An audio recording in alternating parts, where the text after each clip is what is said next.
আরে আজ তো ঘরে মেহমান আসবে। ছোট ছেলে বলেছে আজকে পুরো পরিবার আমাদের ঘরে দেখা করতে আসবে। আচ্ছা আমি একবার ওনাদেরকে কল করে নিচ্ছি। আরে বাবা, আরে বাহ, ওনাদের ঘর তো অনেক সুন্দর। কেমন আছেন বড় ভাই? এই কার অনেক সুন্দর, আর আপনার ছেলেও। হ্যাঁ চলুন ঘরে যাওয়া যাক। আমি জানি এইসব ও টাকার জন্য করছে। চলুন একটু চা খাওয়া যাক। আমি আপনাদের জন্য গরম গরম চা নিয়ে এসেছি। আমাদের ছেলে অনেক বুদ্ধিমান। শালা অর্ধেক তো নিচে ফেলে দিল। আমি তো বোম ফাটাবো। আরে বাবা বাইরে যেও না। আমি থাকতে আপনারা চিন্তা কেন করছেন? বাবু তুমি বাইরে না গিয়ে এখানে বসে কার্টুন দেখো।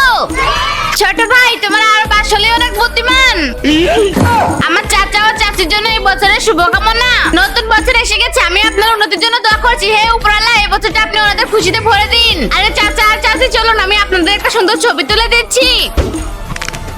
ওই পিন্টু এদিকে আয়, আর আপনারা সবাই আসেন, আমরা সবাই মিলে একটা গ্রুপ ফটো তুলছি।